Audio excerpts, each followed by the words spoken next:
31장 1절부터 11절입니다.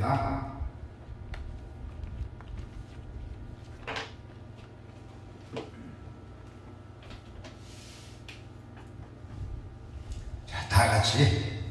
여호와께서 모세에게 말씀하여 이르시되 내가 유다 지파 홀의 손자여 우리의 아들인 부살렐을 지명하여 부르고 하나님의 영을 그에게 충만하게 하여 지혜와 총명과 지식과 여러 가지 재주로 정교한 일을 연구하여 금과 은과 노소로 만들게 하며 보석을 깎아 물리며 여러 가지 기술로 나무를 새겨 만들게 하리라. 내가 또 단 지파 아히사막의 아들 오홀리압을 세워 그와 함께 하게 하며 지혜로운 마음이 있는 모든 자에게 내가 지혜를 주어 그들이 내가 너에게 명령한 것을 다 만들게 할지니 곧 해막과 증거계와 그 위의 속죄소와 해막의 모든 기구와 상과 그 기구와 순금 등잔대와 그 모든 기구와 분향단과 번제단과 그 모든 기구와 물두멍과 그 받침과 제사직을 행할 때에 입는 정교하게 짠 의복 곧 제사장 아론의 성미와 그의 아들들이 옷과 간료와 성소의 향기로운 향이라. 무릇 내가 너에게 명령한 대로 그들이 만들지니라. 아멘. 하나님이 세우신 사람들이 있어요. 하나님께서 직접 세우신 하나님 사람들. 하나님은 뜻하신 바를 이루기 위해서 사람을 세웁니다. 그리고 그들에게 당신의 일을 맡기시고 또 그 일을 감당할 수 있는 능력을 주시고 계십니다. 아멘. 부살렐과 오홀리압에게 주신 말씀을 묵상하면서 하나님이 우리에게 맡기신 일을 어떻게 감당할지 오늘 하나님의 말씀을 우리가 주목해 보기로 원합니다. 하나님은 부살렐을 지명에 부르시고 그에게 일을 맡기셨어요. 그 일은 아주 특별한 일이기에 하나님은 그에게 필요한 것들을 충만히 채워주고 계신다는 것입니다. 그래서 성막과 모든 기구를 만드는 일은 하나님이 세부 지침과 또 재료까지 다 알려주신 상황이에요. 그래서 부살렐이 해야 할 일은 하나님이 명령하신 대로 성막과 기구들을 꼼꼼하게 정확하게 제작하는 것입니다. 우리의 신앙과 삶도 이와 비슷합니다. 우리의 신앙과 우리의 삶도 우리가 생활에 하는 우리의 인생의 삶, 우리의 신앙과 삶의 길을 예수님이 이미 다 알려주셨잖아요. 우리가 그분의 말씀과 삶을 온전히 이해하고 성실히 따라가야 한다는 것이죠. 그래서 부살렐을 부르신 하나님은 그에게 하나님의 영으로 충만하게 하시고 지혜와 총명과 지식과 모든 재주를 주셨어요. 어떤 재주를 주셨어요? 3절을 보니까 하나님의 영을 그에게 충만하게 하여 지혜와 총명과 지식 여러 가지 재주를 주셨다고요. 하나님의 영으로. 하나님은 당신의 영뿐만 아니라 필요한 모든 것을 다 넘치도록 채워주셨어요. 할렐루야. 우리는 우리가 감당해야 할 삶과 그리고 사명 앞에서 지레 겁을 먹고도 하잖아요. 일이 많이 무섭기도 하고 감당할 수 없을 것처럼 보이기 때문에 우리가 미리 겁을 먹죠. 하지만 부살렐이 특별한 경우가 아님을 잊지 말아야 한다는 것이죠.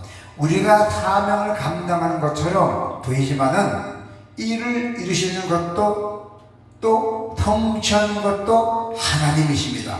모든 것이 하나님이 하시는 거예요.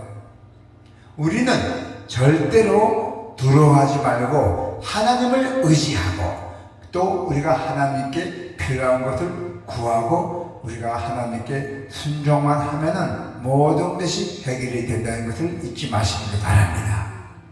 하나님이 부살렐에게 채우신 것은 지혜와 총명과 지혜와 재주였대요.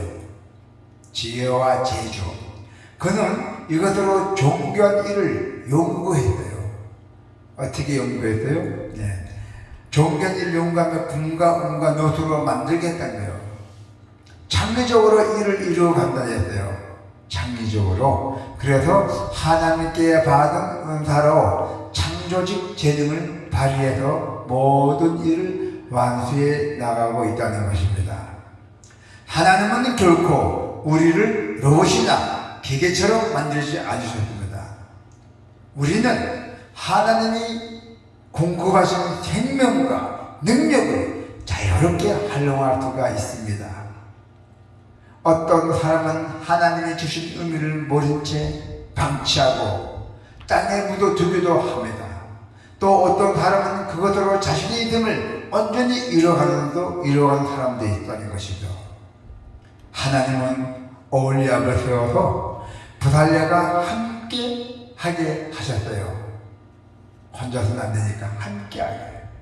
그래서 지혜로운 마음이 있는 자들에게 지혜를 주어서 그 일에 동력하게 하셨대요. 협력하게 하셨대요. 내가 또 단지파 아사막의 아들 오홀리압을 세워 그와 함께 하게 하며 지혜로운 마음이 있는 모든 자에게 내가 지혜를 주어 그들이 내가 내게 명령한 것을 다 만들게 할지니. 아멘. 네. 그랬습니다. 하나님께서 동력자를 또 붙였어요. 부살렐에게 오홀리압을 동력자로 붙여갖고 지혜로운 마음이 있는 자들에게 지혜를 주어서 그 일을 함께 하게끔 하나님께서 만들어 주셨던 것입니다. 그래서 부살렐이 아무리 지혜와 총명과 지식과 여러 가지 재주가 아주 출중하다 해도 혼자서 모든 일을 감당할 수 없다는 것이 하나님의 판단이었어요. 그리고 하나님의 일은 혼자 하는 것이 아닙니다. 그렇기 때문에 하나님이 동력자를 세워주신 것입니다. 할렐루야. 우리도 지금 치유 기도원이 동력자가 나와야 돼요. 지금 하나님이 보내신 우리 신여대 제사님이 같이 좀 열심히 하고 있어요. 같이 하나님이 보내주신 동력자들과 합력해서 하나님의 일을 이루어가는 것이 하나님의 선하신 뜻입니다. 할렐루야. 그래서 하나님은 해막과 각종 도구들을 만들 사람들을 세워서 후에 다시 한번 강조하고 있어요. 내가 너에게 명령한 대로 만들지니라. 아멘. 네. 자, 간유와 성소와 향기로운 향이라 물은 내가 내게 명령한 대로 그들이 만들지니라 하셨네요. 물론 부살레가 오홀리압 그리고 지혜로운 일꾼들을 자신의 재능과 창의성을 10분 발휘해서 정교하게 만들 것이라고 했던 것이에요. 하지만 그들의 궁극적인 목적은 하나님이 말씀하신 바를 실제로 구현하는 것이에요. 우리의 삶이 목적도 궁극적으로 하나님의 뜻을 이루어진다는 것입니다. 그래서 하나님의 맡기신 일은 하나님의 말씀대로 이루어야 한답니다. 반드시 하나님의 말씀대로 이루어야 한다는 것입니다. 결코 인간의 재치나 미치 된통으로 진행한 일이 아닙니다. 우리 인간의 생각으로 이렇게 하면 더 낫겠지 하는 것도 아닙니다. 오직 하나님 말씀대로 움직여야 된다는 것이죠. 그렇기에 하나님 앞에서 살아가기 위해서는 우리가 어떻게 돼요? 먼저 하나님께 나아가서 우리가 간구해야 한다는 것입니다. 뭐든지 우리가 하나님 앞에서 살아가기 위해서는 먼저 하나님께 나아가서 간구해야 한다는 것입니다. 우리가 어떻게 살아야 할지 들어야 한다는 것이요. 하나님께, 하나님의 말씀을 들어야 된다는 것이요. 우리의 마음과 계획이 우리의 길을 주장하는 그 순간에 그 길은 결코 하나님의 길이 되어서 없다는 것을 잊지 마시기를 바랍니다. 아멘.